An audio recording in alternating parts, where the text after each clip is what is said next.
சூப்பரான 3 விதமான பிடிக்கொழுக்கட்டைகளை இந்த விநாயகர் சதுர்த்திக்கு செய்து அசத்துங்க.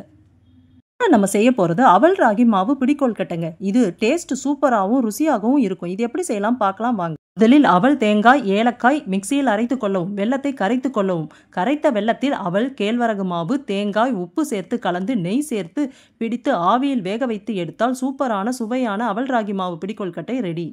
அடுத்தது நம்ம செய்ய போகிறது இனிப்பு பிடி கொழுக்கட்டைங்க. அது சுவையாகவும் சூப்பராகவும் இருக்கும். அதை எப்படி ஈஸியாகவும் டேஸ்டாகவும் செய்யலாம் பார்க்கலாம் வாங்க. இனிப்பு பிடி கொழுக்கட்டை செய்ய முதலில் பதப்படுத்தப்பட்ட அரிசி மாவு எடுத்துக்கொள்ளவும்.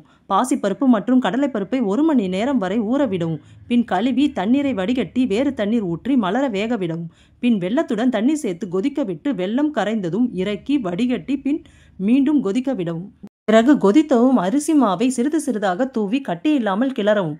பின் துருவிய தேங்காய் மற்றும் வேக வைத்த பாசிப்பருப்பு, கடலைப்பருப்பை தண்ணீர் வடிகட்டி சேர்த்து நன்கு கிளறவும். ஏலக்காய் தூள், சிறிது நெய் விட்டு நன்றாக கிளறி இறக்கவும். பின் நன்கு ஆறவிட்டு பிசைந்து கொள்ளவும். பிடி கொழுக்கட்டைகளாக உருண்டைகளாக பிடிக்கவும். பிறகு ஆவியில் 10 நிமிடங்கள் வரை வேக விட்டு எடுத்தால் சுவையான இனிப்பு பிடி கொழுக்கட்டை ரெடி. அடுத்தது பச்சரிசி பிடி கொழுக்கட்டை எப்படி சுவையா செய்யலாம் பார்க்கலாம் வாங்க. பச்சரிசி பிடி கொழுக்கட்டை செய்ய பச்சரிசி மாவை சர்க்கரை கலந்து வைத்து கொள்ளவும். பின் தேங்காய் துருவல் ரெடி பண்ணி அதையும் மாவுடன் சேர்த்து நன்கு கலந்து விடவும். தேங்காய் பூ அதிகம் சேர்த்தால் நன்கு ருசியாக இருக்கும். கொழுக்கட்டைகள் பிடிக்க வரும் மாவை பிடித்து பார்த்தால் பதம் தெரியும். பிறகு இந்த கொழுக்கட்டைகளை பிடித்து இட்லி தட்டில் வேக வைத்து எடுத்தால் சுவையான பிடி கொழுக்கட்டைகள் ரெடியாகிவிடும்.